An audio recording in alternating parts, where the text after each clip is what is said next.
සුබදැසනක් විශේෂයෙන් මේ ප්‍රවෘත්ති සාකච්ඡාව තියන්න අදහස් කරේ ඊයේ වෙනකොට මේ රටේ පළාත් පාලන මැතිවරණයට නාම යෝජනා කැඳවන්න අලුත්ම පටන් ඊයේ වෙනකොට මේ රටේ පළාත් පාලන මැතිවරණයේ නාම යෝජනා කැඳවන්න මැතිවරණ කොමිෂන් සභාව දින නියම කළා තියෙනවා. මේ මාසේ 17ත් 20ත් පළාත් පාලන ආයතන 337කට නාම යෝජනා කැඳවලා තියෙනවා. විශේෂයෙන් මතක් කරන්න ඕන සමගි ජන බලවේගයේ විදියට මේ පළාත් පාලන මැතිවරණය ඉක්මන් කරන්න කියලා අධිකරණයට ගියේ අපේ පක්ෂයයි. පහුගිය රජයේ දිගින් දිගටම මේ මැතිවරණය කල් දාද්දී අපිට පුළුවන්කමක් ලැබුණා අධිකරණයට ගිහිලා නියෝගයක් ගන්න මේ මැතිවරණය වහාම පවත්වන්න කියලා. ඒ විතරක් නෙවෙයි පහුගිය දවස්වල සමගි ජන බලවේගයත් අපේ විරුද්ධ පක්ෂයේ සියලුම කාණ්ඩායම් කිව්වා මේ මැතිවරණය සම බිමක සාධාරණව පවත්වන්න අයවැය විවාදයෙන් පස්සේ මෙම නාම යෝජනා බාර ගන්න කියලා. මැතිවරණය පවත්වන්න කියලා. ඉතින් රජය කල්පනා කරේ රජයේ අඩුපාඩු ටික වහගන්න මෙහි විපක්ෂයේ කාණ්ඩායම් පාර්ලිමේන්තුවේ ඉද්දි මේ මැතිවරණය තියන්නයි බැලුවේ.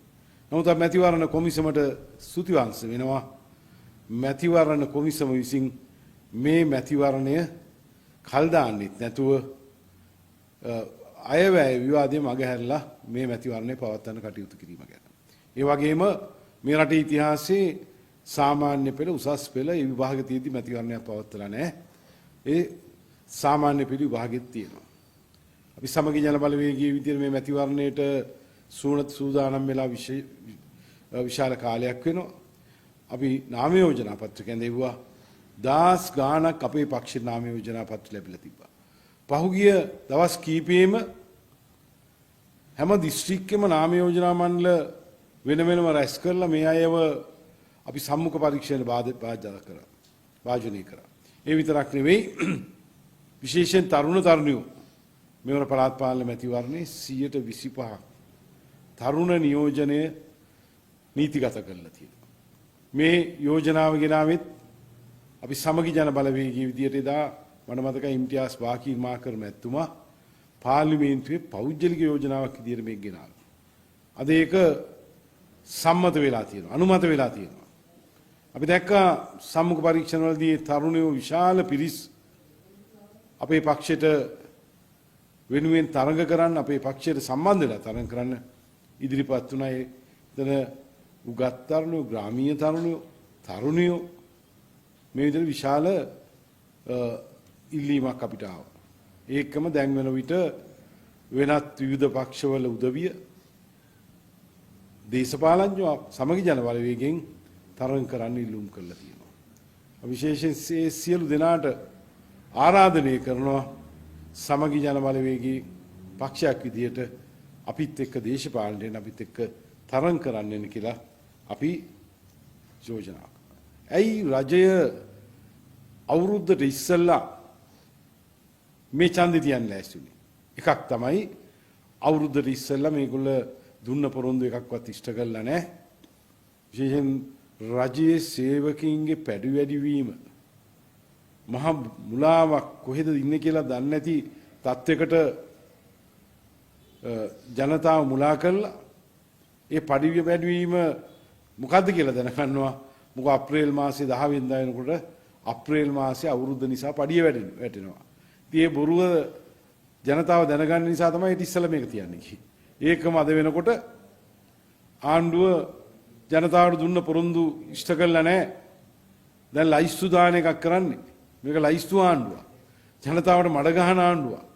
අපි අහනවා ආණ්ඩුව ඡන්දයට ඉස්සෙල්ලා කිව්වා මේ ජීවන අරගලයට ජීවන වියදමට බඩු මිල පහත දාන්න අත්‍යවශ්‍ය බඩු සියල්ලගේ වැට් බද්ද අයින් කරනවා කියලා 18ක. තාම අයින් කළා නැහැ. මට මතකයි යහපාලන ආණ්ඩුවේ අපි ඇවිල්ලා බඩු 16ක මිල 140කින් 50කින් අඩු කරා. මේ ආණ්ඩුවේ කිසි දෙයක් කරන්න බැරි වෙලා තියෙනවා. ඒ වගේම පාසල් ළමයින්ගේ පොත්පත් උපකරණ වල බද්ද අයින් කරනවා කිව්වා. තෙල් වල බද්ද අයින් කරනවා කිව්වා. අද වන විට ඩීසල් ලීටරයකින් රුපියල් 120ක බද්දක් ගන්නවා. පෙට්‍රල් ලීටරයකින් රුපියල් 70ක බද්දක් ගන්නවා. අද රජයේ ඒ බදු අඩු කරන්නේ නැතුව පහුගිය ආණ්ඩුවේ දැන් කියනවා අපි අලුතෙන් බද්ද දැම්මේ නැහැ කියලා. පහුගිය ආණ්ඩුව බදු අඩු කරනවා කියලා ආපු ආණ්ඩුව අද වෙනකොට ඒ කිසි දෙයක් අඩු කළා නැහැ. ඒ විතරක් නෙවෙයි අපි කියන්න ඕන මේගොල්ල අද පාර්ලිමේන්තුව පාලනය කරන්නේ පැලවත්තේ. පැලවත්තේ මෑන් පවර් කාණ්ඩායමක් තමයි පාර්ලිමේන්තුවේ ඉන්නේ. දිස්ත්‍රික්කවල ජනතාව දන්නේ නැහැ මේ മന്ത്രിවරු කොතිල පස්සේ දන්නේ. ඒගොල්ලන්ට ඕන විදිහට තමයි මනාප හැදුවේ. ඉතින් පැලවත්තෙන් කිව්වා මත උස්සන්න කියලා අත උස්සනවා. අපි දැක්කනේ පාර්ලිමේන්තුවේ කතානායකවරයා මෙහෙවන්නේ කවුද කියලා. පැලවත්තේ ලොක්කෙක් නේ මෙහෙවන්නේ. අද එනම් මේ ආණ්ඩුව පාර්ලිමේන්තුව මං හිතන්නේ අර මෑන් පවර් ටීම් එකක් වැඩ කරන්නේ අද. පැලවත්තට ඕන විදිහට වැඩ කරන්නේ. අපි කියනවා ඒක නිසා තමයි අපි කියන්නේ ගමේ පළාත් පාලන ආයතන ගමෙන් තෝරා ගන්න අද අවස්ථාව තියෙනවා. නැතිනම් ක්ලීන් ශ්‍රී ලංකා කියලා ඒගොල්ලන්ගේ පක්ෂ යාන්ත්‍රණය දායි ගමේ වැඩ කරන්නේ. අපි කියනවා ගමේ වැඩ කරන අයිතිය ගමේ අයට දෙන්න ඕන. අපි පැහැදිලිවම කියනවා මේ මැතිවරණේ මේ රටේ ජනතාව මේ ආණ්ඩුවට සංඥාවක් දෙනවා. කෝයගොල්ල කියපු දේවල් කරාද වැඩබලි ආණ්ඩුවක් කියලා ඒකම IMF එක ගැන කිව්වා. IMF එකේ කොන්දේසි සංශෝධනය කළ ජනතාවට සහන දෙනවා. අපි දැක්කේ නැහැ සහනයක් දෙනවා. සහනයක් දෙනවා අපි දැක්කේ නැහැ. ඉතින් එහෙමනම් අද ආණ්ඩුව අද ඒකාධිපති පාලනයකට යන්නේ මොකක් හරි ආවොත් යන්නේ CID එකට. එහෙම නේද? CID එකට යන්නේ. ආණ්ඩුව ඇමතිවරුත් යනවා තමන්ගේ සහතිකේ ඇත්තද බොරුද කියලා බලන්න CID එකට යනවා. ඊළඟ එක ඔප්පු කරන්න කියනවා. අපි කියනවා ආණ්ඩුවේ අද මැති ඇමතිවරු කීප දෙනෙක් ඉන්නවා තමන්ගේ සුදුසුකම් සම්බන්ධව ප්‍රශ්න තියෙන අය හිට අනිද්දාව ඔප්පු වෙයි අධිකරණයේදී. ජනතාව විදිහ ඔප්පු වෙයි. ඉතින් අපි ඉල්ලා සිටින්නේ අපි ජනමත විමසුමකට යන්නේ. අපි ජනතාවට කියන මේ ආණ්ඩුව හොඳද නරකද? ජනතාවට දුන්න පොරොන්දු ඉෂ්ට කරාද නැද්ද කියලා ජනතාව මේ ඡන්දෙ දිගයි. මේ මැතිවරණය අපි අනිවාර්යයෙන් පළාත් පාලන 337ක් තියෙනවා. දකුණෙත් උතුරෙත් නැගෙනහිර මධ්‍යම කඳුකරෙත් බස්නාහිරත් අපි පළාත් පාලන 337ටම සමගි ජන බලවේගයේ දුරකථනයේ ලකුණෙන් අපි තරඟ වදිනවා. ඒ සඳහා තමුන්නාසය සහයෝගය දෙන්න. මානගතවා දැන් පහුගිය දවස්වල ග්‍රාමීය ජනතාව මහා සතුටින් හිටියා එක්සත් ජාතික පක්ෂය සජීවී එකතු වෙලා පළාත් පාලන ඡන්දෙට ඒ කියන. දැන් ඒක වෙන්නේ නැහැ නේද? අපි එක්සත් ජාතික පක්ෂයේ සමහර කොටස් අපිත් එක්ක දැන්ට එකව වෙන්න පටන් ගන්නවා. ඕකේ කාරණා දෙකක් තියෙනවා. එකට තරඟ කළ ජයග්‍රහණයක් කරන්න පුළුවන් වෙන වෙනම තරඟ කරලා එකට සභාව පිහිටවන්න පුළුවන්. ඉතින් අපි ඒ අවස්ථා දෙකම ලබා ගන්නවා. නෑ මම අපි දැන් කියන්නේ අපිට දැන් පළාත් පාලන ආයතන අපි සමහර ඒවා දැක්කා. මේ ඡන්ද ක්‍රමය අනුව පක්ෂ දෙකක් වෙනම තරඟ කරලා එකට පළාත් පාලන ආයතන පිහිටවනවා. උගක් ඒ වගේ අපි දැක්කා. ඉතින් මේකෙත් අපිට සජාතික පක්ෂීවා තවත් පක්ෂ වේවා අපිට ඉදිරියේදී පුළුවන් මේ පළාත් පාලන ආයතන අපිට එකට පිහිටවන්න ගොඩක් වෙලාවට.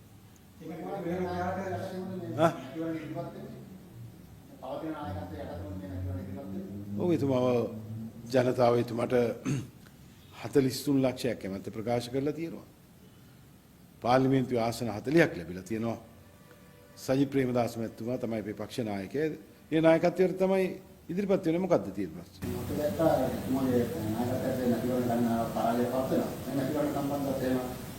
අයියෝ ඉතින් මැතිවරණ ඉතිහාසය ගත්තොත් මහින්ද රාජපක්ෂ මහත්මයාලා චන්ද්‍රිකා කුමාරතුංග මැතිවරණ අවුරුදු 17ක් මැතිවරණ පෙරදුනා.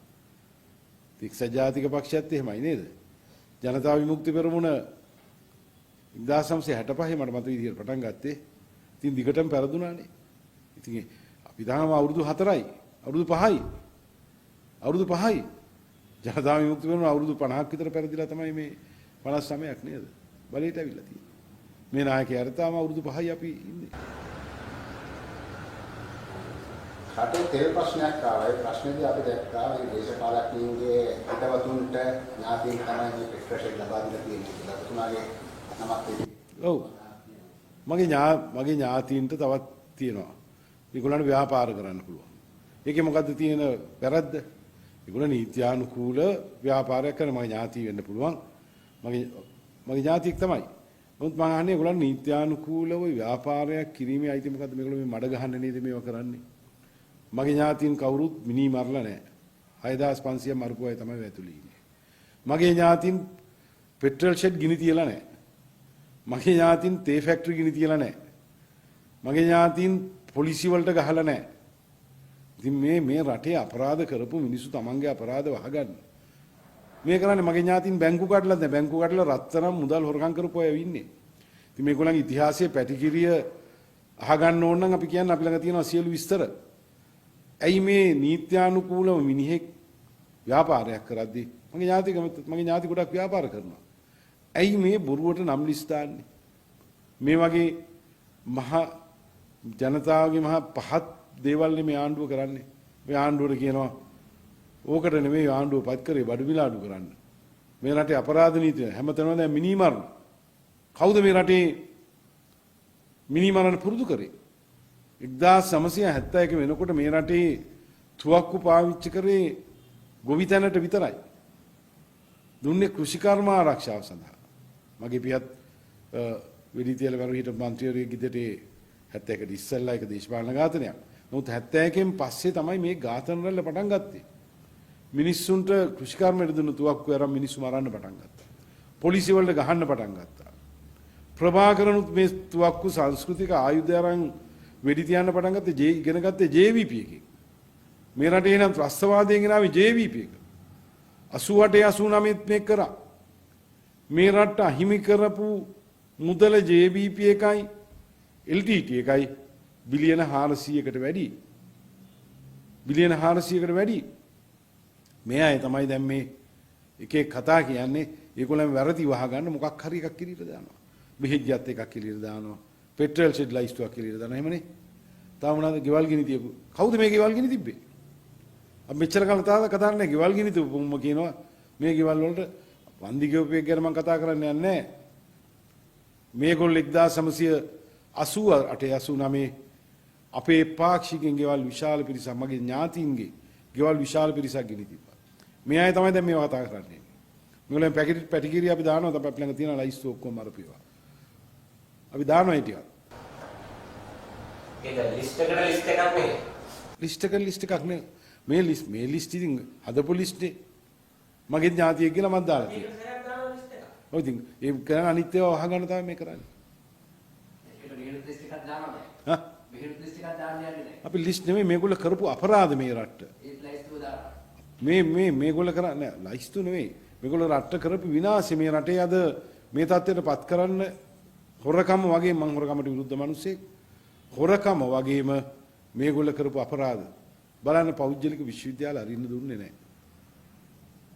සයිතම් එක එතනින් ගියාම තුරුකොළඹ විශ්වවිද්‍යාලේ මේ සියල්ලට විරුද්ධ වුණ උදවිය මේගොල්ලන්ගේ ළමයි ගිහිල්ලා පිටරට පෞද්ගලික විශ්වවිද්‍යාල ඉගෙන ගත්තා. දැන් ආණ්ඩුව ආපු කියන පෞද්ගලික විශ්වවිද්‍යාල අරින්න අපි කැමති. පෞද්ගලික විශ්වවිද්‍යාල ළමයි අරින්න. මම අහන්නේ මේගොල්ලෝ මේක වේලස්සෙනින් මෙයා කරන්න මේ රට බංකොලොත් වෙන්නේ නැහැ නේ. මට මතකයි මම නීති හා සාම ඇමති වෙලා හිටියේ හැමදාම විශ්වවිද්‍යාල ශිෂ්‍යෝ පාරේ. මහානතින උතුරේ ප්‍රභාකරන් අවුරුදු 30ක් යුද්ධ කරද්දිත් ඒ නියමිත කාලේ විශ්වවිද්‍යාලේ උපාධිය ලැබලා තියෙනවා. හැබැයි මේ දකුණේ මේ ත්‍රස්තවාදී කරපු කට්ටියගේ කාලේ සමානට අවුරුදු 8 10 ගියා උපාධිය ගන්න. මෙන්න අධ්‍යාපනයට කරපු විනාශය. ආර්ථිකයට කරපු විනාශය. පිටරට කට්ටියට එන්න දුන්නේ නැහැ. පිටරට ආපු ආයෝජකින්ට තර්ජනය කරා. මේ රට බංකොලොත් වෙන්න වැටෙන්න මේ JVP එකක්වත් කියන්නේ. සමහරවිට නැති කරලා දෙහිකදී ඔක් කිව්වා. මිනිස්සු ඇහුවේ නැහැ. මේකදී ආයේ. ඔය මැතිවරණ දෙක කියන්නේ මේ මැතිවරණ දෙකේනේ.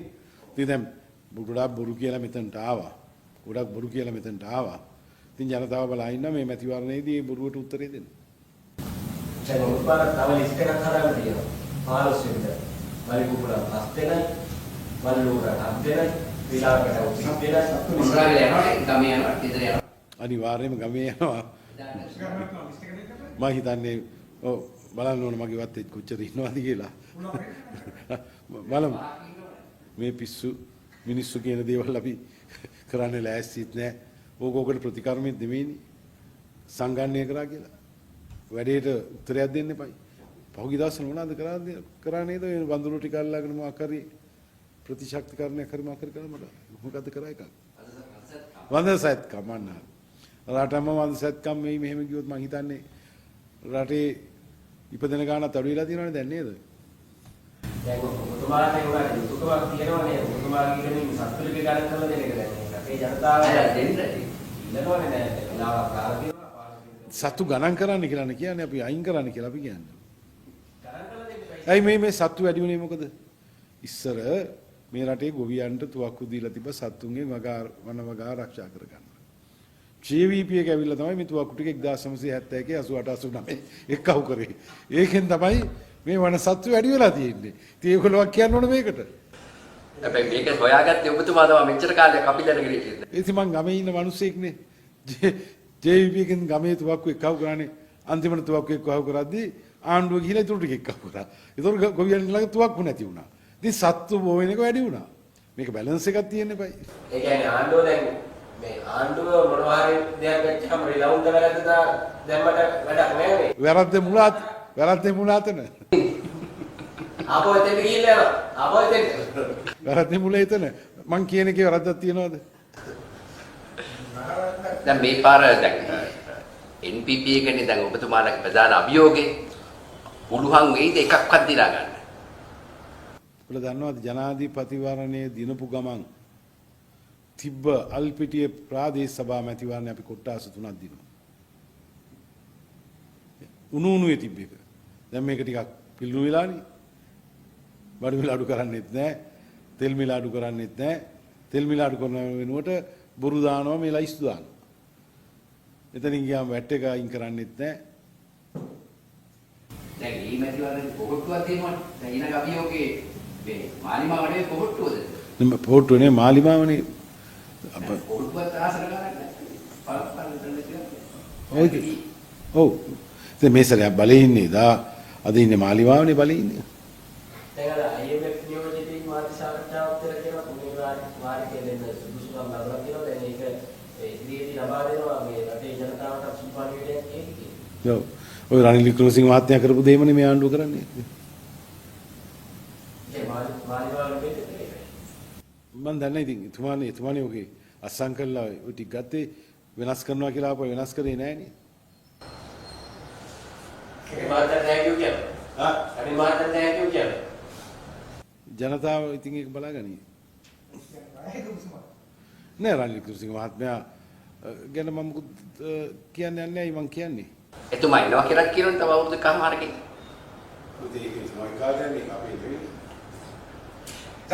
අවසහය දෙනවනේ. අවසහය යට. නෑ අපි සජ්ජබේනේ. අපි එතුමා අයින් වෙලානේ මෙතනට ආවේ. ඒකයි ඇතුලේ නැත්තේ. මේවා ඉස්සරහට වෙන දේවල් ගැන අද මට කියන්න බෑනේ. එකතු වෙන්න හිතක් මට නැද්ද ඇත්තටම. එකතු වෙන්න කියලා ඔබතුමා කියන්නේ සාකච්ඡාවක්. ඇයි අසාර්ථක උනේ? නෑ තාම සාකච්ඡා යමින් පවතිනවා. සාර්ථකුණා කියන්නේ සාකච්ඡාවක් මේක කෙටි කාලේ සාකච්ඡාවක් නෙවෙයි දීර්ඝ කාලේ සාකච්ඡාවක්. දවසෙන් දෙකකින් ඉවර කරන්න බෑනේ. ඒ සාකච්ඡාවල් තිබ්බේ නිකන් රහසේ නිකන් කුමන්ත්‍රණයක් කරනවා වගේ දැන් වල මාධ්‍ය දන්නෙත් නැහැ හොරෙන් ගිහින් තමයි හොයාගන්නේ තැන. ඒ නෑ ඉතින් මේවනේ සාකච්ඡා කියන ඒවා ප්‍රසිද්ධිය කරන්න බෑනේ. ඒවා කරන්නේ ඇතුලේ කාමරයක් ඇතුලේ ඉතින් ඔයගොල්ලෝ ඇවිල්ලා ආරම්භයෙන් ඔළුව දානවා. සාකච්ඡා ප්‍රතිදී මුල වෙන දේවල් නේ රහසේ කරන්න ඕනේ. නෑ සාකච්ඡාත් එහෙම ප්‍රසිද්ධිය කරන දේවල් තියෙනවා. සාකච්ඡා රහස කරන දේවල් තියෙනවා. මොකෝ අපි උගලත් එක්ක කතා කරලා කරා නම් වේලසනීම වැඩේ ඉවර කරනවා අපි දන්නවා. නෑ වේලසනීම කියන්නේ තාම ඉවර නෑ තාම යනවා. ඒකට මේ ළඟදී තිබුණ නැහැ නේ සාකච්ඡා වටයක් අරක සතියෙන් සතිය දවසින් දවස තිබ්බා. ඔව් ඉතින් එහෙම දේවල් තියෙනවානේ. ඒ මැතිවරණේ ඉවර වෙලා තමයි තව මැතිවරණ කීයක් තියෙනවද ඉස්සරහට? මහලේකම් දෙකේ ඇත්තට මේ සාකච්ඡා මොකක්ද ප්‍රශ්නයක් මතුවලා තියෙනවද නැවතුනේ? නෑ ප්‍රශ්න ඕන තැනක හැමතැනම ප්‍රශ්න තියෙනවනේ, ගෙවල් වල ප්‍රශ්න තියෙනවනේ. සාකච්ඡා එහෙම තමයි. මොකද සාකච්ඡාවක් කරන්නේ නවත්තන්නද, ගිනියන්නද, සියල්ල කරන්නද කියලා නෑනේ. සාකච්ඡාවෙන් පස්සේනේ ඒක තීන්දුව කරන්නේ. තාම සාකච්ඡා විවෘතයි. සියලු දෙනාටම සුබ උදෑසනක් ප්‍රාර්ථනා කරනවා. පළාත් පාලන මැතිවරණය සඳහා දැන් දින නියම කරලා තිබෙනවා. විශේෂයෙන්ම නාම යෝජනා කැඳවීම ප්‍රකාශයට පත් කරලා තිබෙනවා. ඒ අනුව සමගි ජන බලවේගයේ අපි සමගි සන්ධානයේ හැටියට බලාපොරොත්තු වෙනවා මේ මැතිවරණයේදී සියලුම පළාත් පාලන මැතිවරණ ආයතන වලට තරඟ කරන්න. විශේෂයෙන්ම මේ මැතිවරණයේදී අපි බලාපොරොත්තු වෙන්නේ සමගි ජන සන්ධානයේ හැටියට දුරකථනයේ ලකුණෙන් ඒ සෑම පළාත් පාලන ආයතනයකටම තරඟ කරන්න. ඒ වෙනුවෙන් මූලික වැඩ කටයුතු ටික අපි ආරම්භ කරලා තිබෙනවා. දැනටමත් අපේක්ෂකයන් තෝරා ගැනීම ආරම්භ කරලා තිබෙන්නේ. ඒ වගේම සංවිධායකවරුන් දැනුවත් කිරීමත් අපි මේ වෙනකොට ආරම්භ කරලා තිබෙනවා. පක්ෂයේ කොත්ත්‍යාධිකාරී මණ්ඩලය මේ සතියේ රැස්වීමට නියමිතව තිබෙනවා. ඒ අනුව අපි මේ මැතිවරණය සඳහා පූර්ව සූදානම දැන් ආරම්භ කරලා තිබෙන්නේ. අපේ විශ්වාසය නම් මේ පළාත් පාලන මැතිවරණයේදී ජනමතයේ යම් වෙනසක් ඇති කරන්න පුළුවන් වේවි කියලා. මොකද මහජනතාව ජනාධිපතිවරණයේදීත් පාර්ලිමේන්තු මැතිවරණයේදීත් මහත් වූ බලාපොරොත්තු ඇතිව NPP වෙනුවෙන් පසුගිය මැතිවරණ කීපෙම ඔවුන් ක්‍රියා කළා. නමුත් ඒ බලාපොරොත්තු විශාල වශයෙන් බිඳ වැටලා තිබෙනවා. ඒ වගේම ඒ විශ්වාසය කඩ වෙලා තිබෙනවා. ඒ නිසා මේ පළාත් පාලන මැතිවරණයේ හරහා ගමේ බලය සමගි සන්ධානය සතු කර ගැනීම සඳහා අපේ මැතිවරණ ව්‍යාපාරය මෙහෙයවීමටයි බලාපොරොත්තු වෙන්නේ. ඒ අනුව ප්‍රචාරක ව්‍යාපාරය පිළිබඳව ඒ වගේ මැතිවරණ සංවිධාන කටයුතු පිළිබඳව අපි ඉදිරි සතියේ කොත්ත්‍යාධිකාරී මණ්ඩලය රැස්වීමෙන් අනතුරුව තීරණය කිරීමටයි බලාපොරොත්තු වෙන්නේ. ඒ විශේෂයෙන්ම පළාත් පාලන මැතිවරණයේදී මෙවර තරුණ කාන්තා ප්‍රතිශතයක් නියම කරලා තිබෙනවා ව්‍යවස්ථානුකූලවම. ඒ අනුව අපි වැඩි කොටසක් තරුණ සහ කාන්තාවන් ඇතුළත් කිරීම සඳහා අවශ්‍ය උපදෙස් මේ වෙනකොටත් සංවිධායකවරුන්ට ලබා දීලා තිබෙනවා. ඉතින් අපි විශ්වාස කරනවා මේ මැතිවරණයේ යම් දේශපාලන පෙරලියක් ඇති කරන්න අපිට අවකාශය ලැබෙයි කියලා. මොකද මේ ආණ්ඩුවේ පසුගිය මාස කීපේ ඔවුන්ගේ විශ්වාසය ජනතාව තුළ බිඳ වැටෙමින් තිබෙන නිසා ඒ වෙනුවෙන් අපි ශක්තිමත්ව මුහුණ දෙන්න පුළුවන් බලයක් මේ පළාත් පාලන මැතිවරණය හරහා ගොඩනගා ගන්න අපිට අවකාශය ලැබෙයි කියලා අපි විශ්වාස කරනවා. ඒත් එක්කම ආණ්ඩුවට දැන් පුදුම විදිහට රටේ ප්‍රශ්න අමතක කරලා අලුත් දේවල් කියන්න පටන් අරගෙන තිබෙනවා. දැන් මම දැක්කා ඊයේ පෙරේදා ඉඳලා ආණ්ඩුවේ රිලා සංගණනයක් ආරම්භ කරලා තිනවා. හිතා ගන්න අමාරුයි. මොකද මේ තරම් රටේ ජනතාවගේ ප්‍රශ්න තියෙද්දි රිලවුන් කී දෙනෙක්ද, වඳුරන් කී දෙනෙක්ද, මොනරුන් කී දෙනෙක්ද, දඬුලේනන් කී දෙනෙක්ද කියලා සමීක්ෂණයක් මාර්තු 15 වෙනිදා විනාඩි 5කින් සිදු කරන්න කියලා මුළු රටටම දැනුවත් කිරීමක් ආරම්භ කළා. මොකක්ද මේ හදිස්සිය? දැන් ආණ්ඩුවට තියෙන අසනීපය මොකක්ද කියලා බලපුවම රිලවුන්ගෙන් වඳුරන්ගෙන් තියෙන අසනීපයක් තිබෙන්නේ. ඔබතුමාලට මතක ඇති පසුගිය කාලේ පොල් හිගයක් ඇති වෙනකොට ආණ්ඩුව කිව්වා මේ රිලවුන් වඳුරන් නිසා මේක වෙන්නේ කියලා. විදුලි බලයේ අඩපණ වෙනකොට රටේම විදුලිය ඇනහිටිනකොට රිලෙවෙක් නිසා එහෙම වුණායි කියලා ආණ්ඩුව රිලා ප්‍රශ්නයක් ඉස්සරහට ගෙනාවා. දැන් අලුත්ම ප්‍රශ්නේ තමයි මේ රිලවුන් වඳුරන් නිසා මේ රට කොච්චර අලාභයක් වෙනවද කියලා සංගණනය කිරීම නැත්නම් තක්සේරු කිරීම සඳහා මේ වගේ සමීක්ෂණයක් කරනවා කියලා මම දැක්කා. වනජීවි දෙපාර්තමේන්තුව, කුෂිකර්ම දෙපාර්තමේන්තුව මේ අය ඔක්කොම එකතු වෙලා විවිධ අදහස් පළ කරනවා. හැබැයි දැන් රටේ තියෙන මූලික ප්‍රශ්නේ රිලා වඳුරු ප්‍රශ්නයක් නෙවෙයි. මිනිසුන්ගේ ජීවත් වීම පිළිබඳව අර්බුදයක් තිබෙනවා. ජීවන වියදම් පිළිබඳව අර්බුදයක් තිබෙනවා. ඒ වගේම මේ වෙනකොට තවත් ප්‍රශ්න ගණනාවක් ඉස්මතු වෙමින් තිබෙනවා. ගොවියන්ට, කම්කරුවන්ට, මේ හැම කෙනෙකුටම, සාමාන්‍ය ජනතාවට. ඒ නිසා ආණ්ඩුව මේ මාර්තු 15 වෙනිදා රිලා සංගණනයක් ආරම්භ කරන්නේ රටේ ජනතාවගේ වෙනත් වූ ප්‍රශ්න වහගන්නද කියලා අපිට ලොකු ප්‍රශ්නයක් තිබෙනවා. අනිත් එක තමයි විනාඩි 5ක් ඇතුළත තමන්ගේ ගෙවත්තට ඇතුල් වෙලා ඉන්න සතුන් ගණන් කරන්න කියලා මේ කාල වේලාව නියම කිරීම හරහාම ආණ්ඩුව කොච්චර අසාර්ථකද කියලා අපිට කියන්න පුළුවන්. මොකද මේකේ කිසිම විද්‍යාත්මක පදනමක් නැහැ. කොහොමද රිලවුන් කොච්චර ඉන්නවද, වඳුරන් කොච්චර ඉන්නවද, මොනරුන් කොච්චර ඉන්නවද කියලා විනාඩි 5ක් ඇතුළත තක්සේරු කරන්නේ. ඔවුන්ට එනම් ආරාධනා කරන්න ඕනේ 15 වෙනිදා උදේ 9ට අපේ ගෙවත්තට ඇවිල්ලා විනාඩි 5ක් රැඳිලා ඉන්න කියලා උන්ට ආරාධනා කරන්න ඕනේ. එහෙම නැතු කොහොමද ලංකාවේ මේ සත්ත්ව ජනගහනය පිළිබඳ සමීක්ෂණයක් කරන්නේ? ඒකට තියෙනවා විද්‍යාත්මක ක්‍රමවේද ගොඩක්. ඒක මේ දවසකින් පැයකින් එහෙම නැත්නම් විනාඩි 5කින් කර හැකි දෙයක් නෙවෙයි. ඒකෙන් පේන්නේ මොකක්ද? ආණ්ඩුව මහජන ප්‍රශ්න යටපත් කිරීම සඳහා සතියෙන් සතිය මාසෙන් මාසේ කුමන හෝ අලුත් දෙයක් කියමින් ඒ වගේම මහජන කතිකාවට ඒක පාදක කරගනිමින් මේ ප්‍රශ්න යටපත් කිරීම සඳහා උත්සාහ කරනවා. මම දැක්ක කුෂ්කර්ම නියෝජ්‍ය ඇමතිවරයා මේක මහා විශාල රටේ තියෙන මූලික ප්‍රශ්නයක් විසඳන දැවැන්ත සංගණනයක් කියලා කියන්න උත්සාහ කරනවා. මම දැක්කා විශේෂයෙන්ම මේ රටේ දිනුකම් පිළිබඳව සංගණනයවත් තාම කරලා නැහැ. මේ රටේ දිනුකම් පිළිබඳව වාර්ෂිකව වර්ෂ කීපයකට වතාවක් ඒ කරන සංගණනයවත් නිසි පරිදි සිදු කරලා නැහැ. ඒ නැතුව තමයි ඔය විවිධ ආධාර ලබා දීම ආදී සිදු කරන්නේ. එතකොට දැන් එහෙමනම් ප්‍රමුඛතාවයේ ලබා දිය යුත්තේ කුමටද කියන එක තේරුම් ගන්න බැරුව මේ රිලා සංගණනයකට ගිහිල්ලා ආණ්ඩුව රටේ මහජන ප්‍රශ්න යටපත් කරන්න උත්සාහ කරන බව තමයි අපිට පේන්නේ. මේක මිනිස්සු ගොනාට අන්දන්න හදන උත්සාහයක් හැටියට අපිට පේනවා. ඒත් එක්කම දැන් තමුන්නාස දකින්න ඇති පෞගේ සතියේ කතිකාවකට ලක් වුණා අර සේවා ඒ කියන්නේ ඩිජිටල් බද්ධ නැත්නම් සේවා එක්ස්පෝර්ට් කිරීමේ ටැක්ස් එක. ඒ බද්ධ පිළිබඳව යම් කතිකාවක් රටේ ඇති වෙලා තිබෙනවා 15%ක බද්දක් අය කරන්න යනවායි කියලා. ඒක ඇත්තටම යම් විදියකින් හිතුවාම අර ෆ්‍රීලාන්ස් කරන අය, ඒ වගේම සර්විස් එක්ස්පෝර්ට් කරන අය යම් ආකාරයක රටට ඩොලර් ගෙනාපු අවකාශයට ආණ්ඩුව ටැක්ස් කිරීමක් හැටියට යන්නේ. ඒ වගේම සෞඛ්‍ය ඇමතිවරයා නැත්නම් මාධ්‍ය ප්‍රකාශකවරයා පිළිගත්තා රජයේ මාධ්‍ය හමුවේදී මේ ටැක්ස් එක අය කරන්න මීට වඩා වැඩියෙන් යෝජනා වුණා. හැබැයි අපි මේක අය කරනවා. අය කරන්න නැතු වෙන විකල්පයක් නැහැ කියලා. ඇත්තටම රටට ඩොලර් උපයා දෙන කණ්ඩායම් සඳහා අනිවාර්යයෙන්ම අපි යම් සහනයක් ලබා දිය යුතුයි. ඒ අයගෙන් බදු අය කිරීම නෙවෙයි කරන්න තිබෙන්නේ. මේ යටතේ මොකද්ද අයිති වෙන්නේ? මේ අය යටතේ අයිති වෙන්නේ තාක්ෂණයේ භාවිතා කරමින් ඩිජිටල් අවකාශය තුළ සේවා සපයන කණ්ඩායම්. ඒ වගේම විවිධ වූ YouTube හරහා වෙන්න පුළුවන්, වෙනත් ආකාරයක ඩිජිටල් ක්‍රියාවලියක් හරහා වෙන්න පුළුවන්. රටට ඩොලර් ආදායම ගෙනල්ලා දෙන පුද්ගලයන්ගෙන් මේ බද්ද අය කරන්න යනවයි කියලා දැනටමත් ඒ කතිකාව ඇති වෙලා තිබෙනවා. අපි කියනවා මේ වෙලාවේ කල යුත්තේ ඩොලර් රටට හොයලා දෙන කණ්ඩායම් වලට යම් දිරිගැන්වීමක් ලබා දීම. ඒක අධෛර්ය කිරීම නෙවෙයි. මොකද මම දැක්ක පෞගේ කාලේ රටට නීත්‍යානුකූල ක්‍රමවේද හරහා ඩොලර් උපයා දෙන කණ්ඩායම් වලට රජයේ ප්‍රතිපත්ති තීන්දුවක් ගත්තා.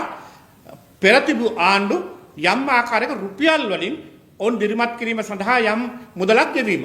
ඒ කියන්නේ ඩොලරයක් සඳහා රුපියලක් දෙකක් වැඩිපුර ගෙවලා ඩොලර් උපයා දීම සහ නීත්‍යානුකූල ක්‍රමවේද හරහා ශ්‍රී ලංකාවට ගෙන්වා ගැනීම සඳහා ආණ්ඩුව ප්‍රතිපත්තිමය වශයෙන් යම් ක්‍රියාවලියක යෙදුණා.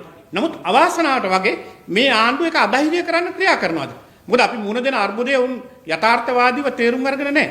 මොකද අද අපි ඇත්තටම ඩොලර් අර්බුදය තාමත් අපි නිදහස් වෙලා නැහැ. අපිට විදේශ විනිමය උපයා ගැනීම අත්‍යවශ්‍ය කාරණාවක් වඩ පත් වෙලා තිබෙනවා. අපිට ණය ගෙවන්න තිබෙනවා. ඒ වගේම විදේශ භාණ්ඩ ගෙන්වීම සඳහා, ඒ වගේම සේවා සඳහා අපිට ගෙවන්න තිබෙනවා. ඒත් එක්කම විවිධ අවශ්‍යතාවයන් අපිට ගොඩක් තිබෙනවා. ඒත් මේවා සඳහා කුමන ආකාරයෙන් හෝ රටට ඩොලර් ගෙනලා දෙන ඒ උපයා දෙන කණ්ඩායම් අධෛර්ය කිරීමට නැත්නම් නිල වශයෙන් ඩොලර් ශ්‍රී ලංකාවට එවන ක්‍රමවේද හරහා නැතිව වෙනත් ක්‍රමවේද පාවිච්චි කරමින් මේකෙන් බැහැර වෙන්න ක්‍රමවේද සකස් කරන්නද ආණ්ඩුව මේ උත්සාහ කරන්න කියලා ලොකු ප්‍රශ්නයක් තිබෙනවා. දැන් මේ ගැන නැවත සලකා බැලිය යුතුයි කියලා අපි විශ්වාස කරනවා. මේ ගැන විවිධ තර්ක විතර්ක තිබෙනවා. නමුත් අපි කියන්නේ රටට ඩොලර් උපයා දෙන ඒ කණ්ඩායම් දිරිමත් කිරීමට මිසක අධෛර්ය කිරීමට ආණ්ඩුව කිසිදු ආකාරයක පියවරකට නොගිය යුතුයි කියන එකයි අපේ අදහස. ඒත් එක්කම ඔබතුමාලා දන්නවා දැන් ලොකු කතිකාවක් මේ පෞද්ගලික දවස්වල ගියා තෙල් පෝලිං. ඉන්ධන බෙදා හැරීම පිළිබඳව ප්‍රශ්නයක් ඇති වෙලා තිබුණා. මේ ප්‍රශ්නේ ඇති උනේ ඇත්තටම ඉන්ධන බෙදා හැරීමේ ඒ නියෝජිතයන් සහ තෙල් සංස්ථාව සම්බන්ධයෙන් ඇති වෙලා තිබුණ ඔවුන්ගේ ගෙවීම් පිළිබඳ ප්‍රශ්නයක්. එවැනි ප්‍රශ්නයක් තිබෙනවා නම් ඒ ප්‍රශ්නේ සාකච්ඡා කරලා විසඳා ගැනීම හොඳයි. මෙතන මට පේන හැටියට නම් දැන් ආණ්ඩුව පැත්තෙන් නැත්නම් කනිච්ච සංස්ථාව පැත්තෙන් කියන්න උත්සාහ කළේ ඒ නියෝජිතයන්ට ගෙවන මුදල ඉහළයි. ඒ නිසා සංස්ථාවට ලැබිය යුතු මුදල් යම් ආකාරයකින් මේ සේවා සපයන නියෝජිත ආයතන වලට යනවා. ඒක වැරදි. ඒ ගිණුම් නැත්නම් ඒ ගණනය කිරීම වලට අනුව ඒ නිශ්චිත සීමාව ඉක්මවලා ගිහිල්ලා තිබෙනවා. ඒ නිසා මේ පිළිබඳව ක්‍රියා කරනවායි කියලා. ඒකට අධිකරණයටත් ගිහිල්ලා තිබුණා. හැබැයි දැන් කියවෙනවා අධිකරණයට ඉදිරිපත් කරපු ඒ කාරණාවලට පරිබාහිරව තමයි දැන් තෙල් සංස්ථාව මේ තීරණය අරගෙන තිබෙන්නේ. ඒක කුමක් වුණත් අපේ මතය මේ පිළිබඳව කනිජ තෙල් බෙදාහරන නියෝජිත ආයතන සහ තෙල් සංස්ථාව අතර සාකච්ඡාවකින් මේක විසඳා ගන්න උත්සාහ කරනවා මිසක තර්ජනය කරලා රජයට පවරා ගන්නවා කියලා බය කරලා මේ ප්‍රශ්න විසඳ ගැනීම නෙවෙයි කළ යුතු පළවෙනි වගකීම. දෙවෙනි කාරණේ තමයි අපි කියන්නේ මීට වඩා දෙයක් ආණ්ඩුව කිව්වේ නැද්ද? මැතිවරණ වේදිකාවල කියපු කතාවක් තමයි කනිජ තෙල් රටට ආනයනය කරනකොට වරායේ ගොඩබාන මිලට පුංචි ලාභයක් එකතු කළා තෙල් බෙදා හැරීම ආරම්භ කරනවා. අඩු ගානේ තෙල් ලීටරයක් රුපියල් 60ට 65කට දෙන්න පුළුවන් කියලා. එතකොට දැන් රුපියල් 60ට 65කට තෙල් ලීටරයක් මිල වෙනවා නම් වරායට ගොඩබාන මිල එහෙනම් ඒකට ලාභය එකතු කරලා මේ ලාභය යම් ආකාරයකට මේ වෙනස යම් ආකාරයකට පාරිභෝගිකයන්ට ලබා දිය යුතුයි. මම දැක්කා ජනාධිපති අනුර කුමාර දිසානායක මහතා ඇතුළු කණ්ඩායම ඒ දිනවල දේශපාලන වේදිකාවේදී කියපු දේවල්. ඔවුන් කෙලින්ම කිව්වේ හැම තෙල් ලීටරයකින්ම ආණ්ඩුව රුපියල් 160ක් බදු වශයෙන් මහ ජනතාවගෙන් හොරකම් කරනවා. සමහර අය කිව්වා රුපියල් 160ක් ඇමතිවරු සාක්ෂි දා ගන්නවා කියලා. ඔය විදිහට මිනිස්සු නොමග යවුවා. අපි කියන්නේ කෝ දැන් මේ කියපු තර්ක විතර්ක. එහෙනම් දැන් කනිජ තෙල් නියෝජිත ආයතන වලටත් වැඩිපුර යනවා නම් හරි. ඒකත් යම් ආකාරයක සාකච්ඡාවකින් එකගතාවකින් එක තැනකට ගෙනල්ලා අර කනිජ තෙල් මත අය කරන අධික බදු බරත් සහැල්ලු කරලා එහි වාසිය ඇයි පාරිභෝගිකයට නොදෙන්නේ? එහෙම වුණා නම් ඔය කියන විදිහට නම් රුපියල් 100ක් විතර අඩු කරන්න පුළුවන් නම් 160ක් විතර අඩු කරන්න පුළුවන් නම් ඒකේ වාසිය පාරිභෝගිකයන්ට දුන්නා නම් ප්‍රවාහන වියදමත් අඩු වෙයි. නිෂ්පාදන වියදමත් අඩු වෙයි. හැම ශ්‍රේෂ්ඨයකටම මේක බලපානවා. එතකොට දැන් ඇයි එහෙම නොකර ආණ්ඩුව මේ විදිහට හැසිරෙන්න කියන එක ලොකු ප්‍රශ්නයක්. හැමදාම ප්‍රශ්න කරනවා දැන් කියනවා ඒ මිලට දෙන්න බෑ. එතකොට අපි අහන මැතිවරණයට පෙර ජනතාව රැවට්ටුවයි කියන එක පිළිගන්නවද කියලා. ඒක පිළිගැනීම අනිවාර්යයෙන්ම කළ යුතුව තිබෙනවා. මොකද හේතුව ජනතාව මැතිවරණ වේදිකාව තුල ඇඳුවා කියන එක දැන් පැහැදිලිව පෙනෙන කාරණාවක්. ඉතින් අපි ආණ්ඩුවට කියන්නේ මේ කනිජ තෙල් නියෝජිත ආයතන හා නැත්නම් ෂෙඩ් හිමිකරුවන් සහ ආණ්ඩුව අතර මේ යන අර්බුදය ඇත්තටම වෙනත් ප්‍රශ්න යටපත් කිරීමට ආණ්ඩුව ගන්න උත්සාහයක් තර්ජනය කරමින් ආණ්ඩුව කියන විදිහට වැඩ නොකළොත් සෙට් පවරා ගන්නවයි කියමින් තර්ජනය කිරීම හරහා මේ ප්‍රශ්න විසඳ ගන්න බෑ. ඉතින් සාකච්ඡාවකින් මේක විසඳ ගන්න ඒ ප්‍රශ්නේ තියෙනවා නම් යම් ආකාරයක වැරදි හෝ කුමන හෝ නිශ්චිත ක්‍රමවේදයෙන් පිට ගිහිල්ලා ඒ දෙපාර්ශ්ව අතර අදහස් වූ මාර්ග විසඳ ගන්න පුළුවන්. හැබැයි තෙල් පිළිබඳව ආණ්ඩුව මැතිවරණයට පෙර කිව්ව විදිහටම ඒ රුපියල් 160ක ආණ්ඩුව අය කරන අධික බදු මුදලෙන් යම් කොටසක් අඩු කරලා එහි වාසිය පාරිභෝගිකයන්ට අනිවාර්යයෙන්ම ලබා දිය යුතුයි. ඒ ලබා නොදෙනවා නම් ආණ්ඩුව ජනතාව රැවට්ටුවයි කියන එක පිළිගන්න කියලා අපි ආණ්ඩුවට මතක් කරන්න කැමතියි. මගේ අවසාන කාරණය දැන් තවත් අදහසක් නැත්තම් තවත් කතිකාවක් ආණ්ඩුව තුල මතුවලා තිබෙනවා. යෝජනාවක් ඇවිල්ලා තිබෙනවා. ඒ යෝජනාවෙන් කියවෙන්නේ ආණ්ඩුව අලුතෙන් නඩු විභාග කිරීම සඳහා අපරාධ නඩු අධ්‍යක්ෂකවරයෙක් නැත්නම් ඒක වෙන විදිහකින් කියනවා රජයේ අභිචෝදනා තනතුරක් ඇති කරන්න යනවා. මේක මම දුටුවා මාධ්‍ය ගණනාවක පළ වෙලා තියෙනවා නඩු අධ්‍යක්ෂකවරයෙක්. ඇයි මෙවැනි යෝජනාවක් කරන්නේ? ඒගොල්ලෝගේ පැත්තෙන් තර්ක කරයි නඩු හදිස්සි නඩු ඉක්මන් කිරීම සඳහා වේගවත් කිරීම සඳහා මෙවැනි තනතුරක් ඇති කරනවායි කියලා. හැබැයි ඒක පිළිගන්න අමාරුයි. මොකද දැන් මේගොල්ලෝ උත්සාහ කරන්නේ ඒක නෙවෙයි යටි අරමුණ. මේ නව නඩු අධ්‍යක්ෂකවරයෙක් පත් කිරීම කියන යෝජනාව ගෙනෙන්නෙම දේශපාලනික නඩු පැවරීම් සිදු කරන්න. අධිකරණ ඉස්සරහට ගිහිල්ලා නීතිය ප්‍රශ්නයේදී දේශපාලනික කාරණාවල වැදගත්කමක් නැහැ. ඊට වඩා වැදගත් වෙන්නේ චෝදනාව. ඒ චෝදනාව හොරකමක්ද, වංචාවක්ද, දූෂණයක්ද නැත්නම් වෙනත් වූ ආකාරයක චෝදනාවක්ද කියන එක තීරණය කිරීම සඳහා රජයේ නීතිපතිවරයෙක් ඉන්නවා. මේක තමයි අපේ ආණ්ඩුක්‍රම ව්‍යවස්ථාවේ තියෙන ප්‍රතිපාදන. එතකොට නීතිපතිවරයා හා නීතිපති දෙපාර්තමේන්තුව බාහිරව ඒක අත්හැරලා දාලා ඒ වගේම නඩු අධ්‍යක්ෂකවරයෙක් කරා දේශපාලනික උවමනාවට නඩු පවරන්න වෙනම ක්‍රමවේදයක් නිර්මාණය කරනවා නම් ඒක පැහැදිලිව පේන්නේ දේශපාලන පරිගැනීම් සඳහා ආණ්ඩුව සූදානම් වෙනවයි කියලා. මෙවැනිම ආකාරයේ ක්‍රමවේදයක් 1977ට පෙර තිබුණා. 1970 ආණ්ඩුවෙන් මෙවැනි තනතුරක්ම ඇති කරුවා අපරාධ නඩු අධ්‍යක්ෂකවරයෙක් කියලා තනතුරක් ඇති කරලා ඒ තනතුර හරහා ක්‍රියා කරපු ආකාරයේ ඉතිහාසය දන්න අය දන්නවා. විශේෂයෙන්ම ඒ හරහා තමන් අකමැති පුද්ගලයන්ට නඩු පැවරීම සඳහා බලය පාවිච්චි කරපු හැටි අපි ඒ ආණ්ඩුවේ ක්‍රියාවලියේ යම් දේවල් අහලා තිබෙනවා. ඒත් එක්ක මට වාර්තා වෙලා තිබෙනවා. ඒක මේ හදන්නේ දේශපාලන පරිගැනීම් සඳහා ආණ්ඩුව හස්තයක් හැටියට අපරාධ නඩු අධ්‍යක්ෂකවරයෙක් යෝජනා කරලා ඒ හරහා තමන් අකමැති තත්ත්වයන් දිහා බලලා තමන්ට විරුද්ධ මත දරන්නන්ට යම් ආකාරයක දේශපාලන පරිගැනීම් ඇති කරලා අධිකරණ ක්‍රියාවලිය හරහා යම් බලපෑම් ඇති කරවන්න මේ උත්සාහ කිරීමක් හැටියට අපි දකින්නේ. මේක කරන්න බෑ. මේක කරනවා නම් ආණ්ඩුක්‍රම ව්‍යවස්ථාව සංශෝධනය කරන්න ඕනේ. ඉතින් ආණ්ඩුක්‍රම ව්‍යවස්ථාව සංශෝධනය කරන්නත් ඒගොල්ලන්ට 159 දෙනෙක්ගේ බලය තියෙන නිසා කරන්න එක එච්චර අමාරු වැඩක් නෙවෙයි. හැබැයි අපි කියන්නේ බලය තිබුණාය කියලා ඒ බලය පාවිච්චි කරමින් අධිකරණයටත් ඇඟිලි ගහන්න මෙවැනි තනතුරු ඇති කරනවා නම් ඒක පිළිගත හැකි කාරණයක් නෙවෙයි ප්‍රජාතන්ත්‍රවාදී ක්‍රමවේදයක් තුල. ඉතින් අපි ඉල්ලන්නේ මෙවැනි දේශපාලන පරිගැනීම් කරන එක නෙවෙයි කරන්න ඕනේ. පරිගැනීමට සූදානම් වෙන එකක් නෙවෙයි කරන්න ඕනේ. නීතිපති දෙපාර්තමේන්තුවේ කටයුතු වල බාධාවන් තිබෙනවා නම් ඒ බාධාවන් නැති කරලා වේගවත් කිරීමට කාර්යක්ෂම කිරීමට අවශ්‍ය පියවර ගැනීම. ඒ ක්‍රමවේදයෙන් පිට ගිහිල්ලා වෙනම තමන් කැමති අයට නඩු දාන්න අකමැති අයට නඩු දාන්න මෙහෙම ක්‍රමවේදයක් නැහැ. මම දැක්ක පහුගිය දවස්වල ජනාධිපතිවරයා නීතිපති දෙපාර්තමේන්තුවට කණ්ඩායම කැඳවලා සමහර පුද්ගලයන්ගේ නම් කියලා ඒ නම් වලට නඩු දාන්නේ නැත්තේ ඇයි කියලා විවිධ ප්‍රශ්න අහුවයි කියලා මාධ්‍ය වාර්තා කරලා තිබුණා. ඒතර ඒක බරපතල තත්ත්වයක්. ඒ නිසා ආණ්ඩුව මේ යෝජනා කරන නව අපරාධ නඩු අධ්‍යක්ෂක ධූරය කියන එක මම විශ්වාස කරනවා ප්‍රජාතන්ත්‍රවාදී ක්‍රමවේදයක් තුල නොකළ යුතු කටයුත්තක්. මොකද හේතුව එයින් පෙනෙන්නේ ආණ්ඩුව අකමැති පුද්ගලයන් ආණ්ඩුව යම් ආකාරයක වෛරී දේශපාලනයේ තවත් තදින් ක්‍රියාත්මක කරවන්න දරන උත්සාහයක් ඇටියට අපි දකින්නේ. මේක පරාජය කළ යුතුයි. මේක ශිෂ්ට සම්පන්න ලෝකයක් තුල නැත්නම් ප්‍රජාතන්ත්‍රවාදී ක්‍රියාදාමයක් තුල සිදු නොවිය යුත්තක් හැටියට අපි දකිනවා. මේ ගැන මම දැක්කා හිටපු අග්‍රවේශකාර සරත්නන්ද සිල්වා මහතාගේ ප්‍රකාශයකුත්. එතුමත් කියලා තිබුණේ එතුමා තමයි 1970 77 කාලේ ඔය අපරාධ නඩු අධ්‍යක්ෂකවරයා හැටියට ක්‍රියා කළේ.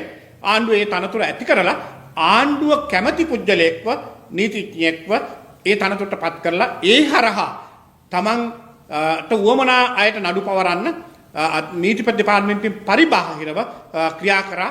ඒකේ අත්දැකීම් ගොඩක් එතුමාට තිබෙනවා. ඒකත් එතුමත් කියලා තිබුණා ඒක සුදුසු නෑ කියලා.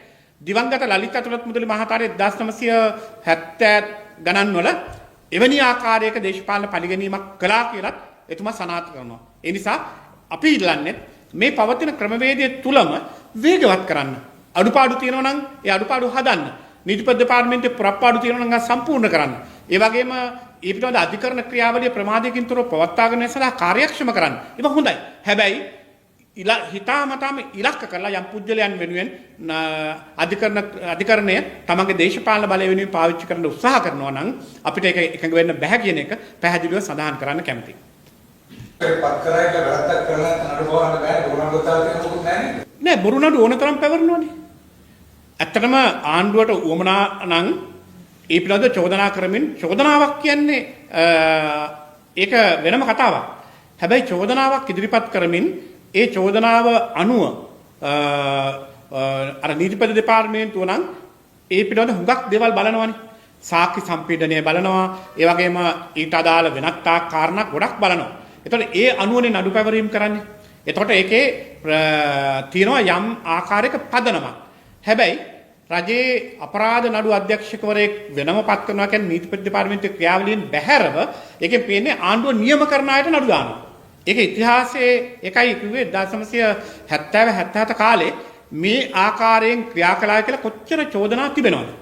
ඒකයි අපි කියන්නේ මේක අපි ක්‍රමවේදයෙන් බැහැරව ඒ විදිහේ කරන්න ගියොත් යම් ආකාරයක ප්‍රශ්න මතුවෙනවා. දැන් මට මතකයි යහපාලන කාලේ ඔය ඇති කරපු මූල්‍ය අපරාධ විමර්ශන කොට්ටාසය. ඒකනත් යම් යම් චෝදනාවනේ. නමුත් ඒක යම් ආකාර ව්‍යවස්ථානුකූල පදනමක් මත ගියා. නමුත් ඒ පිළිබඳවත් බරපතල චෝදනාවක් පවතන නීතියෙන් පිට යනවා කියලා. දැන් ඇත්තටම අන්තිමට බලන් ගියාම ඒ හරහා අර වරද කරුවන් ලෙස චෝදනා කරන අයට නැත්නම් චෝදනා ඉදිරිපත් වුණු අයට පමණක් නෙමෙයි සාමාන්‍ය අයටත් සිද්ධ වුණු දේ ගැන විවිධ ආකාරයේ අර්ථකථන තිබෙනවා. ඒ නිසා මම කියන්නේ මේක රජයේ සත්භාවයකින් කරන වැඩක් නෙවෙයි. සත්භාවයකින් නඩු ඉක්මන් කරනවා නම් වැරදි කරුවන් පිළිබඳව සොයලා බලලා නඩු පවරන්න කරනවා නම් අපිට එකඟ වෙන්න පුළුවන්. හැබැයි ප්‍රශ්නේ තියෙන්නේ රජයේ නීතිපති දෙපාර්තමේන්තුවේට දෝෂාරෝපණය කරමින් නීතිපති ප්‍රමාද කරනවායි කියලා චෝදනා කරමින් ඒ වෙනුවට විකල්පයක් හැටියට මෙවැනි තන්ත්‍රය ඇති කිරීම ගැලපෙන්නේ නැහැ. ඒකයි අපි කියන්නේ. දැන් ඔබතුමා සඳහන් කරා පළාත්පාලන ඡන්ද කිරීමද? දැන් එහිදී මොකක්ද අලුත්ම තත්ත්වය එක්සත් ජාතික පක්ෂයත් සමග ජනබලවේගයත් සමග සම්දානයේ හැරි විතරක් පිළිසුවක් මත තරග කරන්න යනවද කොහොමද තරග කරන්න බලාපොරොත්තු වෙන්නේ? දැන් අපේ කළමනාකරණ කමිටුවේ තීරණය වුණේ පළාත් පාලන ආයතන සියල්ලටම අපි සමගි සම්දානයේ හැටියට තරග කරන්න. ඒ අනුව අපි දුරකථනයේ ලකුණු යටතේ තරග කරනවා. මොකද අපිට තියෙන වැදගත්කමක් බිම්මට්ටමේ කියන්නේ අපේ ග්‍රාමීය නියෝජිතයන් පෙළ සකස් කරගන්න තියෙන පළවෙනි අවස්ථාව අපිට ලැබෙන්නේ 2020 අපි මේ පක්ෂය ආරම්භ කළා දැන් අවුරුදු 5කට පෙර. හැබැයි ආරම්භ කරලා අපිට පළාත් පාලන මැතිවරණයකට මුණ දෙන්න සිදු වුණේ නැහැ. නිසා අපිට බිම්මට්ටමේ නියෝජිත පිරිසක් නැත්නම් නායක පිරිසක් හිටියේ නැහැ. අපි එක්සත් ජාතික පක්ෂයෙන් ආපු කණ්ඩායමත් එක්ක අපි දිගටම වැඩ කළේ. නිසා කළමනාකරණ කමිටුවේ මේක දීර්ඝව සාකච්ඡා කළා තීරණයකට ලැබුණා. අපි දුරකථනය යටතේ තරඟ කරනවායි කියන කාරණාව. ඒ වගේම එක්සත් ජාතික පක්ෂයත් එක්ක සාකච්ඡාවල් දැනට తాවකාලිකව නතර වෙලා තිබෙනවා. ඒක කොහොමද කරන්න කියන කාරණාව පිළිබඳ ඉදිරියේ පක්ෂයේ කෘත්‍ය අධිකාරී මණ්ඩලය සාකච්ඡා කරයි. අපි මේ සාකච්ඡා ආරම්භ කරේ පළාත් පාලන මැතිවරණය ඉලක්ක කරලම නෙවෙයි. දීර්ඝ කාලීන සහජීවනයක් නැත්නම් මිත්‍රත්වයක් ගොඩනගාගැනීම වෙනුවෙන් අපි කොහොමද ක්‍රියා කරන්න කියන කාරණෙන් තමයි මේ සාකච්ඡාව ආරම්භ කළේ. දැනට తాවකාලිකව සාකච්ඡා නතර වෙලා තිබෙනවා. ඒ නිසා අපි හදිසි කාරණාවක් හැටියට ගන්නෙ නැහැ ඒක. අපි පළාත් පාලන මැතිවරණයට දුරකථන ලකුණු යටතේම තමයි තරඟ කරන්නේ. දැන් මොන ඡන්දෙ තිබ්බත් පරමාර්ථය දිනීමනේ දිනන්න පුළුවන්. ජයග්‍රහණය තමයි අපේ ඉලක්කය. ඒතකොට ජයග්‍රහණය වෙනුවෙන් තමයි අපි හැමෝම තරඟ කරන්නේ සංවිධානය වෙන්නේ. ඉතින් අපි විශ්වාස කරනවා මහජන විශ්වාසය දැන් බිඳ වැටලා තිබෙන මේ ආණ්ඩුව කෙරෙහි ග්‍රාමීය මට්ටමින් විශේෂයෙන්ම දුන්න පොරොන්දු ආකර්ෂණීය කාරණා දිහා බලලා තමයි හුඟක් අය ඡන්දපොළට ගියේ. දැන් ඔය එහාට මෙහාට වෙන පිරිස දැන් හුඟක් දුරට මන්දෝත්සාහය වෙලා ඉන්නේ. ඒ නිසා අපි විශ්වාස කරනවා පළාත් පාලන ආයතන තරඟයෙන් අපිට හොඳ තරඟයක් දෙන්නත් පුළුවන්, ජයග්‍රහණ රාශියක් ලබා ගන්නත් පුළුවන් කියලා. පහුගිය කාලේ අපි දැක්කේ අර මේ එක්සත් ජාතික පක්ෂයකට කට්ටිය ගියා රනිල් වික්‍රමසිංහ මහත්තයාගේ පැත්තට ගියා ආයේ එහි කට්ටිය මෙහෙට ආවා. දැන් ඒගොල්ලෝ සෙටල් දෙක තැනකට ගිහිල්ලා. එක්සත් ජාතික පක්ෂයත් සමගි ජන බලවේගයත් අතර අපි යම් සාකච්ඡාවක් ආරම්භ කළා. ඒක පක්ෂයේ කෘත්‍ය අධිකාරී මණ්ඩලය සහ කළමනාකරණ කමිටුවේ තීරණයක් අනුව නුනේ. ඒ අතරතුර ඊට පෙර සමහර කණ්ඩායම් එහාට මෙහාට ගියා. ඔබ කියන එක ඇත්ත. නමුත් අපි දැන් තීරණය කරා ඒ සාකච්ඡාවන් తాවකාලික විරාමයක් ගිහිලා තිබෙනවා. අර එහාට මෙහාට ගියා කියන අය අපිට ඒක ගැන යම් තීන්දුව ගන්න බෑ. නමුත් පළාත් පාලන මැතිවරණය අපිට වැදගත්. ඒ නිසා අපි තීරණය කරා බිම්මට්ටමේ සංවිධාන ජාලය නැවත අපේ ලකුණෙන් ස්ථාපිත කරන්න තියෙන මේ අවස්ථාවේදී අපි පළමුව සමගි ජන සන්ධානය හැටියට තරඟ කරලා අපේ ලාංඡනේ නැත්නම් අපේ සලකුණ බිම්මට්ටමේ ස්ථාවර කරන්න තියෙන අවකාශයේ ප්‍රයෝජනට ගන්න ඕනේ කියලා. ඒ නිසා අපි දුරකථන යටතේ තරඟ කරනවා. අර වගේ දේවල් දේශපාලන එහාට මෙහාට යෑම වෙන්න පුළුවන්. ඒක ඕන තරම් සිදු වෙනවා. ඉතින් ඒක අලුත් දෙයක් නෙවෙයි. ඉතින් අපි කොහොම වුණත් මේකෙදී අපි තීරණය කරලා තියෙන්නේ දුරකථනයෙන් තරඟ කරන්න. දැන් කොළඹ නගර සභාව ගත්තොත් බහුතරයක් අර පැත්තට ගියා මේ පැත්තට ගියා. දැන් ප්‍රශ්නයක් නෙමෙයිද ඔබ? නෑ ප්‍රශ්නයක් තියෙනවා. ඇත්තටම එකම මතයක් තියෙන කණ්ඩායමක් එහාට මෙහාට වීම තුන්වෙනි පාර්ශවයකට වාසි. ඒක අපි පිළිගන්න එපා. ඒතකොට අපි ඒක පුළුවන් තරම් වළක්ව ගන්න උත්සාහ කරනවා. අතරතුර අපි බලමු පළාත් පාලන මැතිවරණයේදී අපි හොඳ කණ්ඩායම් විශේෂයෙන්ම කියන්න ඕනේ ඊයේ පක්ෂ නායක සජිත් ප්‍රේමදාස මහත්මයා කළමනාකරණ කමිටුවේදී අවධාරණය කළා පළාත් පාලන මැතිවරණයේදී ඒ කොට්ටාසවල ජනප්‍රියම පුජ්‍යලයන් තෝරා ගැනීම සඳහා අවස්ථාව දෙන්න. විශේෂයෙන්ම අපිත් එක්ක වැඩ කරපු සන්දානගත දේශපාලන ව්‍යාපාරයේ කණ්ඩායමකුත් ඉන්නවා. එතකොට ඒ කෙනෙක් සමහර විට අපේ කෙනෙකුට වඩා ජනප්‍රිය නම් අපිට ජයග්‍රහණය සඳහා අවකාශය ලබා දෙන්න ඕනේ පුජ්‍යලයට. ඒ වගේම සමහර විට අපෙන් තරඟ කරන්න කැමැත්තෙන් දක්වන ජනප්‍රියම පුජ්‍යලයන් වෙනත් දේශපාලන ව්‍යාපාරවල ඉන්නවා නම් ඒ ගැනත් අක්සේරුවක් කරන්න කියලා. ඒතකොට අපි බලන්නේ ඒ කොට්ටාස තරඟ අවස්ථාවක් නිසා කොට්ටාසේ ජනප්‍රියම සහ මහජන විශ්වාසය වැඩිම කෙනෙක් ඒ තරඟ වලට ඉදිරිපත් කරන. ඉතින් සංවිධායකවරුන්ටත් ඒ උපදේශය ලබා දීලා තියෙනවා. ඒ වගේම අපි සන්දානගතව තරඟ කරන පක්ෂ ගණනාවක් එක්ක ඒ සියල්ල සලකා බලලා තමයි කරන්නේ. ඉතින් සමහර විට එහාට මෙහාට වීම ওই ඡන්ද අතරෙත් වෙන්න පුළුවන්. දැන් ජනාධිපතිවරණයත් වෙච්ච ලොකුම වාසිය තමයි මේ තුන් කොටසකට බෙදීම. ඊට පස්සේ මහමැතිවරණය වෙද්දී 7-8 කොටසකට බෙදීම. දැන් මේකේ 10-15 ගුණයකට බෙදෙනවා. මේ ඡන්දේ අර ජනාධිපතිවරණයට ඒ වගේම පාර්ලිමේන්තු මැතිවරණයට වඩා ටිකක් වෙනස්. ඒක තමයි ගමේ අර බිම්මට්ටමේ ජනප්‍රියම පුජ්‍යලයා. ඒ කියන්නේ පෞල් අවස්ථාව ඒත් එක්කම තව තමන්ගේ සමාජ වැඩසටහන් හරහා මිනිසු දිනාගෙන සිටින පුජ්‍යලයන්. ඒ වගේම තමන්ගේ මිත්‍රයන් වැඩිපුර ඉන්න කොටාස අන්න ඒකෙදි දේශපාලනින් තොරව සමහර වෙලාවට ඡන්ද ප්‍රකාශ කරනවා. එතකොට ඒකෙදි ලකුණටත් වඩා ජනප්‍රිය වෙන්නේ පුජ්‍යලයා. ඒ නිසා අපි උත්සාහ කරනවා ඒ පුජ්‍යලයා තෝරා ගැනීම වෙනුවෙන් උපරිම ලෙස ජනප්‍රිය පුජ්‍යලයා වෙනුවෙන් අවධානය යොමු කරන්න. 1. 2. ජනාධිපතිවරණයේදී මම විශ්වාස කරනවා අපි තුන්කොන් සටනක් නිසා තමයි පරාද වුනේ. ඒක අපි පිළිගන්නවා. ඡන්ද ප්‍රතිඵල දිහා බලපුවම ඒක පැහැදිලිව පේනවා. ඒ නිසා දැන් ජනාධිපතිවරණයක් වගේ මැතිවරණයකදී මේ කාරණේ සලකා බලන්නේ වෙනත් ආකාරයකට. හැබැයි පළාත් පාලන මැතිවරණයේදී පුජ්‍යලයා දිහාත් බලලා ඡන්ද ප්‍රකාශ වීම සිදු වෙනවා අනිවාර්යයෙන්ම. කොළඹ තමයි හાર્ට් එක දැන්. කොළඹ හැමදාම ඔබතුමාලගේ පාර්ශව තමයි UMP. හරි දැන් ඔබතුමාලා තමයි මේ පළවෙනි වතාවට මේ කොළඹ අල්ලන්න යන්නේ. අල්ලගන්න පුළුවන් වේද? අපි හිතන පුළුවන් කියලා. මොකද හේතුව දැන් ඇත්තටම ඉතිහාසයේ පුරාම කොළඹ මහනගර සභාවේ ජයග්‍රහණය එක්සත් ජාතික පක්ෂයේ සතු වුණා.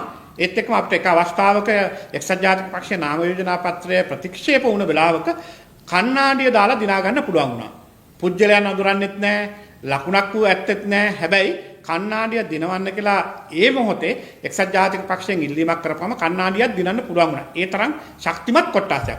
හැබැයි පසුගිය පාර්ලිමේන්තු මැතිවරණයේදී අපේ නගර සභා ප්‍රදේශයේ තිබුණ ඡන්දවල විශාල බිඳවැටීමක් ඇති වුණායි කියන එක අපි පිළිගන්නවා. මොකද හේතුව ඡන්දපලට නොයෑම තාමත් විශාලයි.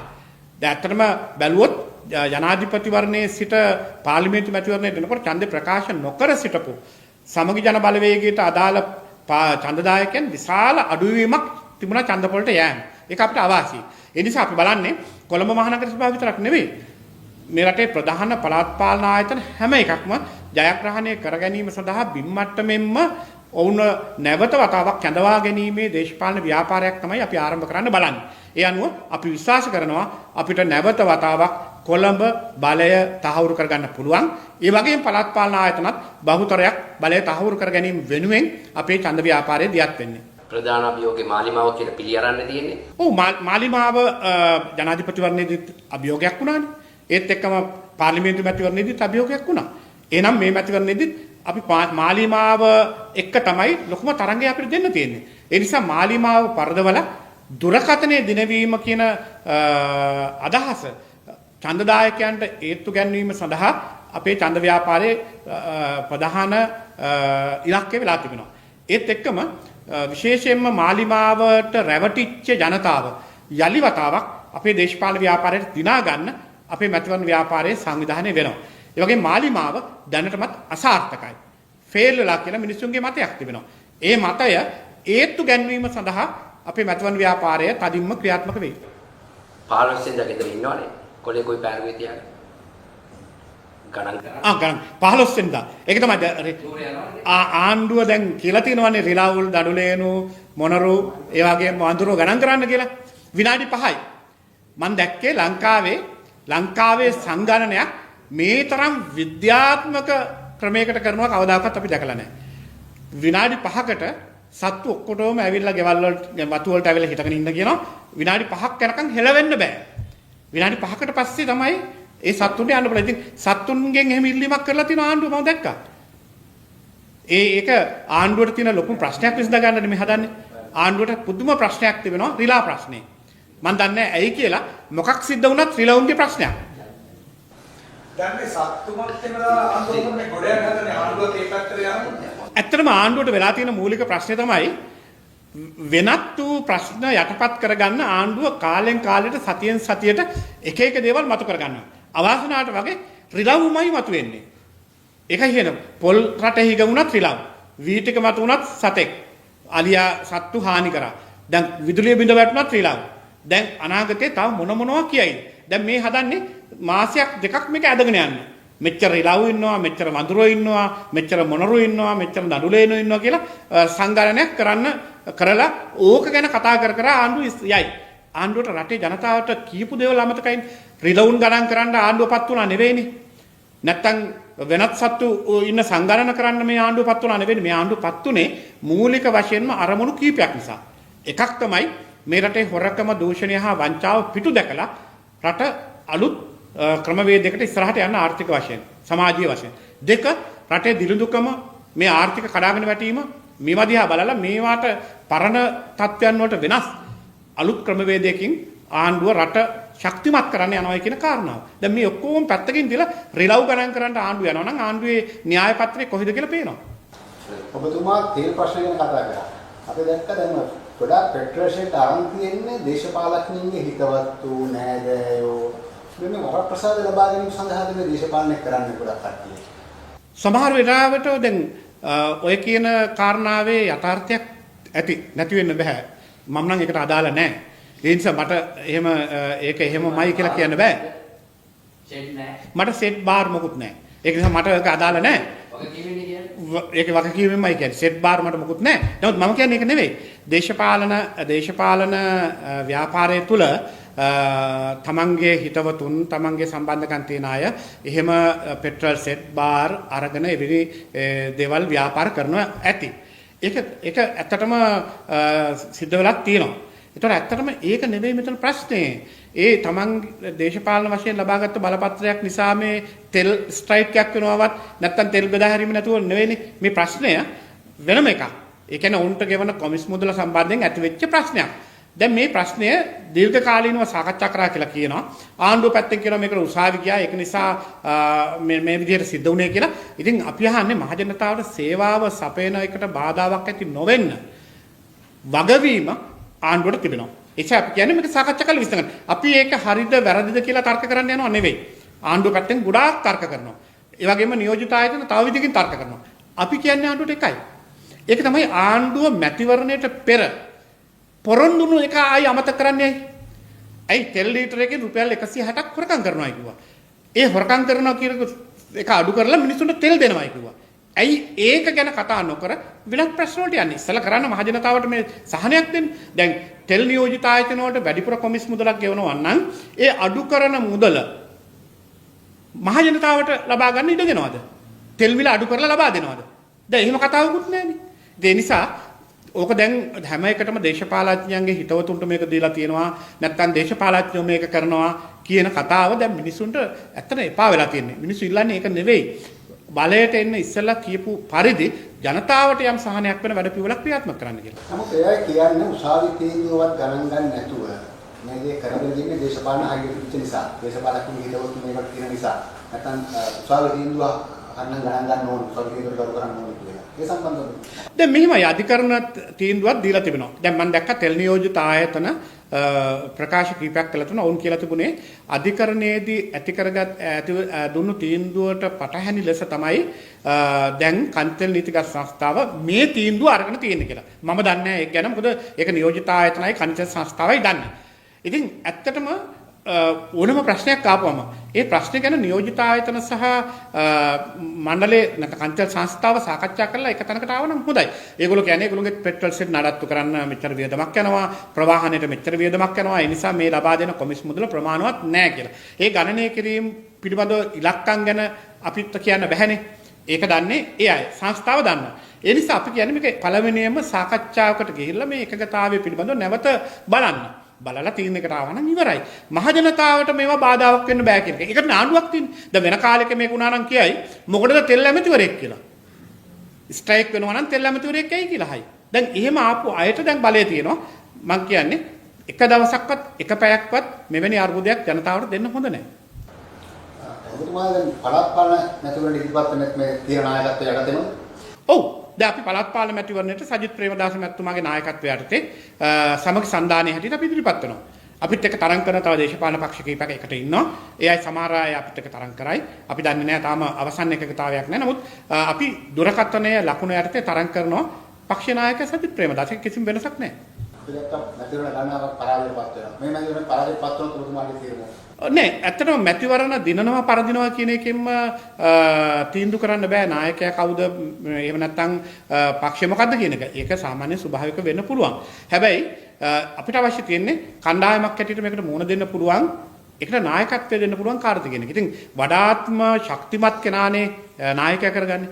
අඩුපාඩු තියෙන්න පුළුවන්. හැබැයි ප්‍රශ්නේ තියෙන්නේ මේ වෙලාවේ කවුද අපිට එවැනි ශක්තිමත් නායකත්වයක් දෙන්න පුළුවන්. ඒ නායකත්වය දෙන්න පුළුවන් සජිත් ප්‍රේමදාස මැතිතුමාට කියන එක තමයි සමගි ජන බලවේගය නැත්නම් සන්ධානයේ අපේ අදහස. හැබැයි දැන් මේ ප්‍රශ්නයක් තිබුණා. යාදී ගණපාලනයේදී නේද සභාව අදවත වගේ කියන අන්තර්ගත මුස්මා උත්සාහ කරන එක නේද? නමුත් යාදී ගණපාලනයේ ස්පර්ශ කරන ප්‍රශ්නයක් තමයි මේ නගරය තුලත් අයින් පිටත මේ හර්ෂ සිල්වාගේ මන්තුමාගේ ප්‍රශ්නේ උත්සාහගෙන යනවා. මොකක්ද මේකට දෙවිස්තු වෙන්නේ? ඇත්තට මේක මේ පක්ෂයේ අභ්‍යන්තර කටයුත්තක් නේ. හර්ෂ සිල්වා මැතිතුමාත් ඒකට උත්තර දීලා තිබුණා මම දැක්කා.